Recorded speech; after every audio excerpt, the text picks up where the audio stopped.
more technological advancement and where the whole industry and sector overall is maturing, especially the regulatory sector around it, we might actually be able to understand these problems in more detail, and that is probably why such regulations are coming up. The US Senate also passed a Kids Online Safety Act, KOSA. So we're seeing these developed countries coming up with regulations to protect children, and especially the online life that the children are living today. And here I would like to point out that there are multiple types of online harms that our children are faced with. There is child grooming, as we see. There is sexual abuse. They're being exposed to violent content. They're being, as was rightly said by our young student of FSC, that they're being exposed to content that's not age appropriate sometimes. They're being exposed to even sometimes content that is promoting suicides, that is promoting actions and leading towards actions that are, again, sometimes illegal, sometimes unethical. There are social issues associated with it, there are mental health issues associated with it, there are confidence issues associated with it when children start using online platforms and start engaging in a parallel digital life that they're living today. So then what is it that we can do? And there are a lot of, and I understand the challenge on the part of the social media platforms as well, that they're also continuously evolving and coming up with technologies for, age-appropriate content. Today you see that you can make logins for children and kind of filter content through these means. But I think that collectively, whether as regulators, as governments, or as managers of these social media platforms, we need to do much more in this particular domain. I would like to also here point out that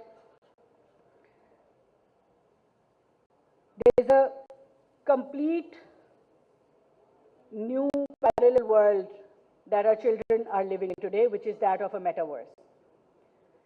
And this might not be limited to the social media platforms, but especially for the young parents out there, I think that there needs to be a complete awareness program where you understand that how are your children engaging in metaverse. Today, over 4 million young people are part of this alternate virtual reality where they're hanging out with their friends online, they're going to their friends' houses online, they're buying assets online, they're going to the parks online, there are virtual universities, colleges that they're attending, there are marketplaces that they're being exposed to. And within this, so this metaverse is a kind of transposition of your real world where the evils of the real world are also living simultaneously. So young people are being scammed online in these metaverse virtual reality simulations.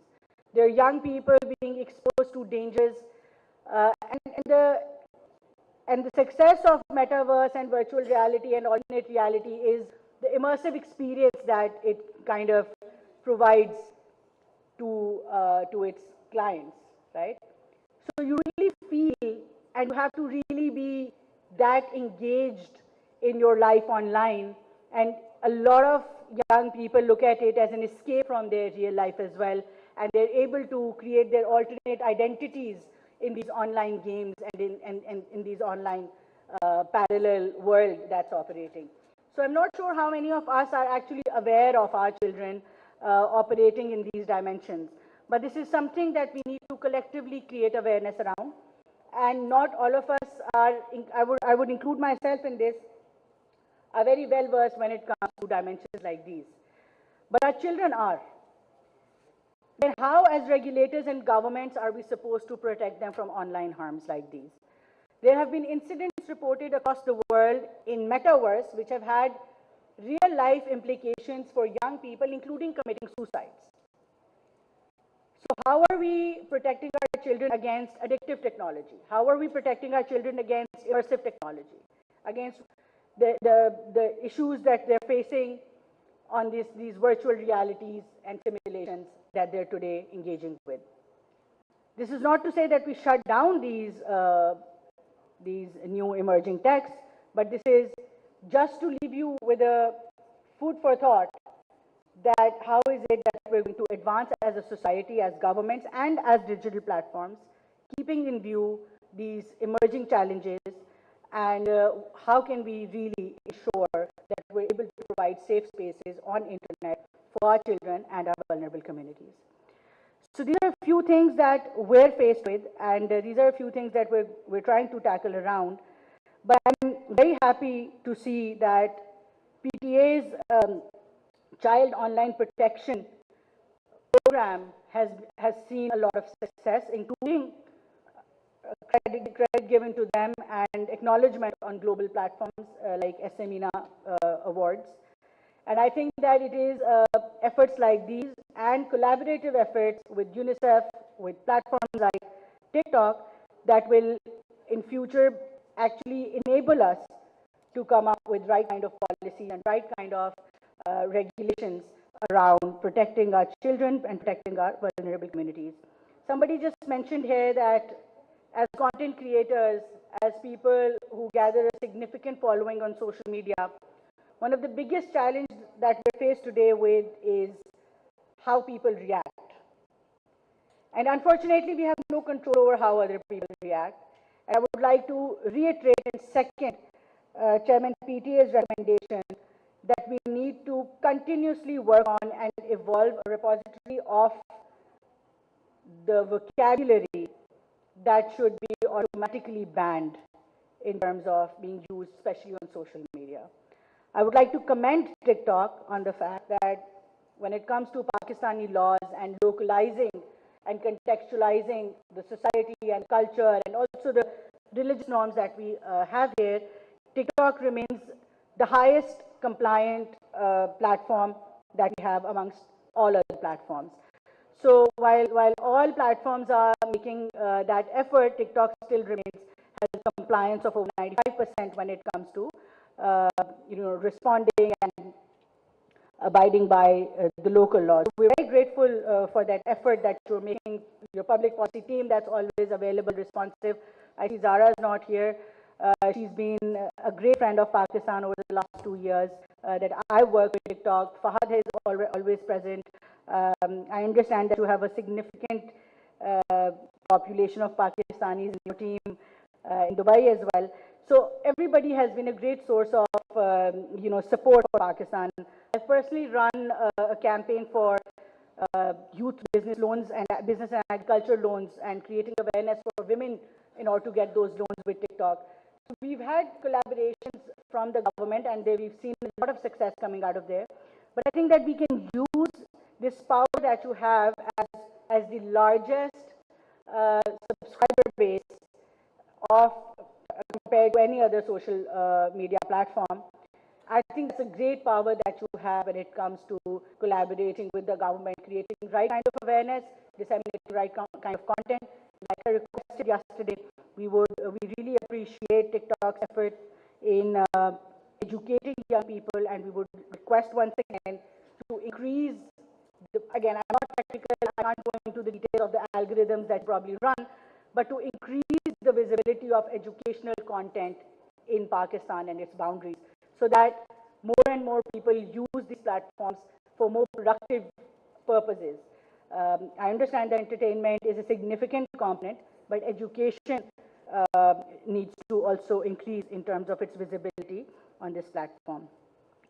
And in the end, I would like to once again congratulate all of you who are working on this online safety and for coordinating and holding this summit today on youth digital protection. And I would like to also commend PTA especially for running the digital literacy programs that you're running in collaboration with your partners. whether it's your recognition on ITU or ISLAMABAD awards. I think that is most well deserved. And MOITT is always here to support any such effort. We would like to again request that we should collaboratively run awareness programs. I think Madam Manize very rightly pointed out that this has to be a concerted effort, a continuous effort, and also it has to be a 360-degree awareness campaign in terms of electronic, digital media, outdoor campaigns, physical campaigns to educational institutes, but it has to go to the doorstep of every household, just like digital is going to the doorstep of every household, because it is only then that we'll be able to ensure that every child has that safe space online that they deserve. I would like to once again thank everyone who's present here. Thank you for being with us today. Our social media platforms are always open for your input, for any challenge that you might face online. And trust me, nobody understands this as a relatively younger woman politician in a public life, that what online abuse, what online targeting feels like. And we're always there to support you in case you're ever facing anything that you're not comfortable with online. PT's complaint system, our social media platforms, Prime Minister's citizen portal, all of these avenues are available for you in case you ever need to report anything of the sort.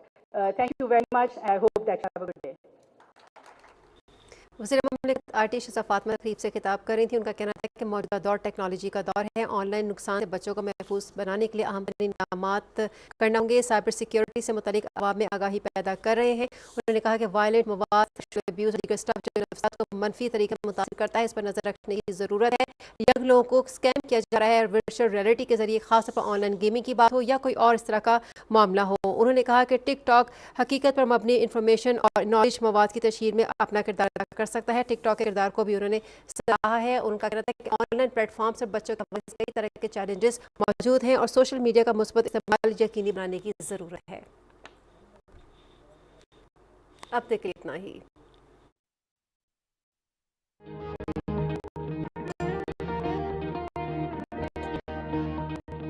फिर से है चल पड़ा हिम्मत का निशान, जिद्दत का